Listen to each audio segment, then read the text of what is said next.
আসসালামু আলাইকুম রহমতুল্লাহি ওবরাকাতু।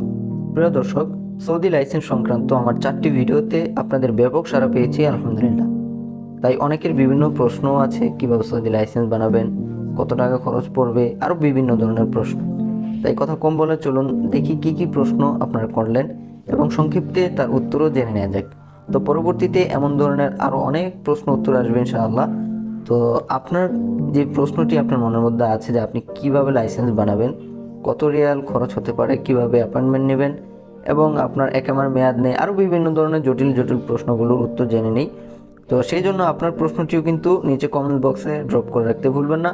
আর এমন ধরনের ভিডিও সবার আগে পাওয়ার জন্য অবশ্যই আমাদের চ্যানেলটিকে সাবস্ক্রাইব করে পাশে থাকা বেল বাটনটি প্রেস করে রাখুন এমন ধরনের ভিডিও নোটিফিকেশন সবার আগে পাওয়ার জন্য। সো বন্ধুরা, চলুন ভিডিওটি শুরু করা যাক। সো ওয়েলকাম ভিউয়ার্স, স্কাইলাইন নামক এক ভাই লিখেছেন, আমার ইকামার মেয়াদ নাই, আমি কি লাইসেন্স বানাতে পারবো? জি না ভাই, আপনার লাইসেন্স কেন? সৌদি আরবে যদি আপনার ইকামার মেয়াদ না থাকে, আপনি আপনার নামে একটি সিম কার্ডও উঠাতে পারবেন না। প্রথমত আপনাকে আপনার ইকামা রিনিউ করতে হবে, তারপর আপনাকে ইকামা দিয়ে তারপর আপনাকে লাইসেন্স নিতে হবে। এর আগে কিন্তু আপনি লাইসেন্স বানাতে পারবেন না, কেননা লাইসেন্স বানানোর পূর্ব শর্তই হলো আপনার ইকামার মেয়াদ বাধ্যতামূলক থাকতে হবে। আশা করি উত্তরটি পেয়েছেন। মোহাম্মদ দিন ইসলাম হুসাইন ভাই লিখেছেন, সৌদিতে ড্রাইভিং লাইসেন্স করতে গেলে কি বাংলাদেশের ড্রাইভিং লাইসেন্স দেখাতে হয়?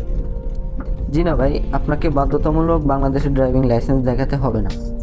তবে যদি দেখান তাহলে এটা ভালো, আর যদি না দেখান তাহলে তারা এটা চায় না, এটার কোনো প্রয়োজনই সৌদি আরবে নেই।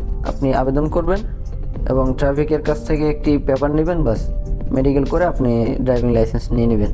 এতে বাংলাদেশের ড্রাইভিং লাইসেন্সের কোনো প্রয়োজনই নেই। কেননা যদি আপনি সৌদি আরবে ড্রাইভিং ভিসায় আসতে চান তাহলে অবশ্যই আপনাকে বাংলাদেশের লাইসেন্স বাংলাদেশে দেখাতে হবে। এখানে এসে বা সৌদি আরবে এসে আপনাকে বাংলাদেশের কোনো লাইসেন্সই দেখাতে হবে না। জি, তারপর শিপন খান ভাই লিখেছেন, ভাই আমার 100 রিয়াল গিরামা আছে, তাহলে কি আমি রুকসা পাবো, একটু জানাবেন।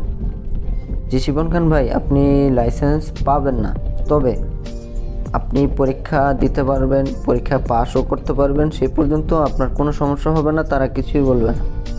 যখনই আপনি আপনার পাশের যে মেসেজটি আছে আপনি পাস করেছেন, সেই মেসেজটি দেখে লাইসেন্স নিতে যাবেন, তখনই তারা আপনাকে বলবে আপনার ইকামাতে 100 রিয়াল গিরামা আছে বা আপনার ইকামাতে গিরামা লাগানো আছে, আপনি এটা প্রথমে সাদ্দাত করেন, তারপর আপনি লাইসেন্স নিতে আসবেন। তো আশা করি আপনার উত্তরটি পেয়েছেন। প্রথমে আপনি সাদ্দাত করবেন, তারপর আপনি লাইসেন্স নিতে পারবেন, কোনো সমস্যা হবে না ইনশাআল্লাহ। তারপর আঞ্জুম প্রত্যাশা ভাই লিখেছেন, কম্পিউটার পরীক্ষায় পাশ করলে কত পরে মেসেজ আসবে? জি ভাই, কম্পিউটার পরীক্ষায় পাস কিংবা ফেল করলে নর্মালি 4 থেকে 6 ঘন্টার মধ্যে আপনার মেসেজটি চলে আসবে। আর যদি তাদের কোনো নেটওয়ার্কিং কিংবা ইন্টারনেট সমস্যা থেকে থাকে তাহলে 1 সপ্তাহ থেকে 1 মাস পর্যন্তও সময় লেগে যেতে পারে। তারপর সোহান আহমেদ ভাই লিখেছেন, ভাই পরীক্ষায় ফেলের মেসেজ আসলে করণীয় কী? জি ভাই, যদি পরীক্ষায় ফেলের মেসেজ আসে তাহলে পুনরায় আপনাকে অ্যাপয়েন্টমেন্ট নিতে হবে। তারপর সেই অ্যাপয়েন্টমেন্ট মোতাবেক আবারও আপনি যে বিষয়ে ফেল করেছেন, যদি কম্পিউটারে ফেল করে থাকেন তাহলে আপনাকে কম্পিউটারের জন্য আবার পুনরায় অ্যাপয়েন্টমেন্ট নিতে হবে। তাদের সেই অ্যাপয়েন্টমেন্ট মোতাবেক আবারও কম্পিউটার পরীক্ষাটা আপনাকে দিতে হবে। আর যদি আপনি কম্পিউটার পাস করেন এবং ফিল্ড টেস্টে গিয়ে আপনি ফেল করে ফেলেন তাহলে আবারও পুনরায় আপনাকে অ্যাপয়েন্টমেন্ট নিয়ে তাদের নির্ধারিত ফি পরিশোধ করে আবারও আপনাকে সেই ফাইনাল টেস্ট দিয়ে তারপর আপনাকে পাস করতে হবে। এমডি তামজিদ ভাই লিখেছেন, তারা কি ট্রেনিং দিয়ে টেস্ট নেয়? জি ভাই, তারা ট্রেনিং দিয়েই আপনার ফাইনাল টেস্টটি নেবে। আশা করি আপনাদের প্রশ্নের সঠিক উত্তরটি আপনারা পেয়েছেন। আর যদি এখনও আপনাদের প্রশ্নের উত্তর না পেয়ে থাকেন তাহলে অবশ্যই নিচে থাকা কমেন্ট বক্সে গিয়ে আপনাদের প্রশ্নটি সেখানে ড্রপ করে আসবেন।